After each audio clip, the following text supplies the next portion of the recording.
За сайн байцгаана уу. Бодсорон байна. Улсын хурлын гишүүн Лодо Самбуу наадмын өмнө 24 км-ийн ийм хотыг тойрсон 3 их найдын 80 төгрөгийн үнэтэй ийм том төсөл одоо ингээд батлагдлаа.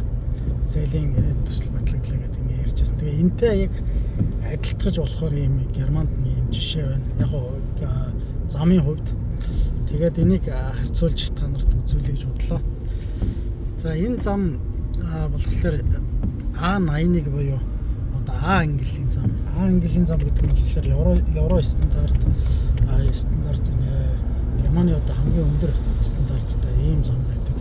Том хотуудын хооронд холбосон хурдны зам.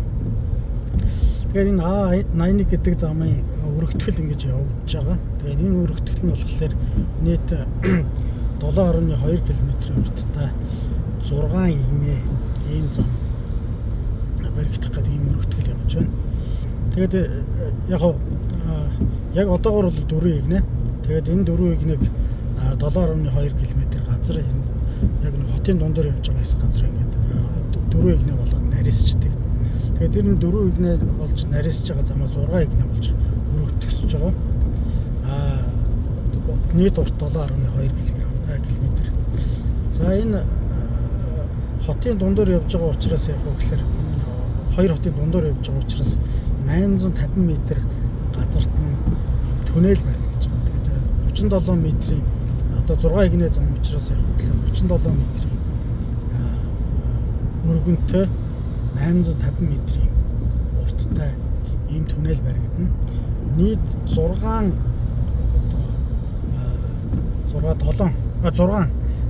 гүүр шинжилж баригдаж байгаа. Зам өргөцөж байгаа учраас хуучин гүүрнүүдийг нураагаад тэгээд энэ 6 шинэ гүүр тавьж байгаа. Мөн одоо яг энэ хажуугаар ингээ харагдаад явж байна. Энэ болохоор дуу чимээ зориулах дарга зорилготойгоор энэ нь болохоор 3.2 км-ийн урттай юм дуу номлох хан барихаар одоо нэмэлтээр. За одоо энэ нөгөө түнэлийн хэсэг энэ хажуудлын 3 игнэ урагшаа ертөнцийн зүгээр урагшаа явж байгаа энэ 3 игнэ барьцсан. Тэгэхээр тэр түнэлийн байгууламж энэ ч харагдаж байна. Тэгээ одоо энэ хэсэг бол одоо дахиад ингэ түнэл баригдаад битүү хаагдахаар энэ болохоор 850 м урттай. За тэгээд Германд болохоор А зам гэдэг нь ямар учиртай байдаг вэ гэхээр хамгийн өндөр стандарттай зам. Тэгээд дараа нь болохоор Б зам гэж баригддаг. Б замууд нь бол яг гэхээр жижиг хотуудын хооронд холбосон ийм мужийн замууд. Тэгэхээр өндөр стандарт бол хамгийн өндөртэй. Ер нь ингээ хажуугаар ингээ хараад идэж явахад бол замын өргөн, замын зузаан нь 20-30 см-ийн зузаантай ийм зузаан замууд баригдаж байгаа юм байна. За энэ зам дээр 81 гэдэг зам болохоор асар их ачаалттай байдаг зам. Ер нь бол өдөрт нэг 150 мянга орчим машин ингэж тасралтгүй явж байдаг гэж байна. Тэгэхээр тэр замын хөдөлгөөнийг хааж болохгүй. Тэгэхээр энэ нөгөө нэг зам баригдаж явах үедээ давхар ингээд 2 игнэ одоо 4 игнэ ийм зам туслах зам бариад тэгэхээр тэр зам дээгүүрээ үндсэн замаа барьтлна гэж 6 игнэ замаа барьтлаа 4 игнэ зам явна. Тэгээ одоо энд явж байгаа миний зам бол бүрэн баригдаж дуусны дараа хуул шаяад тэгээ 6 игнэ болохоор. Тэгэхээр нийт яг үндсэн замаа тавьж байгаа, буцааж хуулаад дахиад шинэ зам тавьж байгаа энэ өртөг юу бол нэг 17.2 км гэж байгаа боловч энэ бол нэг бараг 14-өөс 5 км яг ийм зам тавигдаад ингэж баригдах юм байна.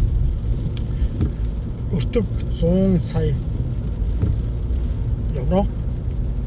За ингээд энэ хоёрыг чинь ингээ харьцуулаад ингээд үзэхлээр Монголд баригдаж байгаа тэр замаас ер нь бол 7 дахин бага байгаад байна. Яг замын урт нь бол 3 дахин бага. Гэхдээ өртгийн хувьд бол 7 дахин ийм зөрүүтэй.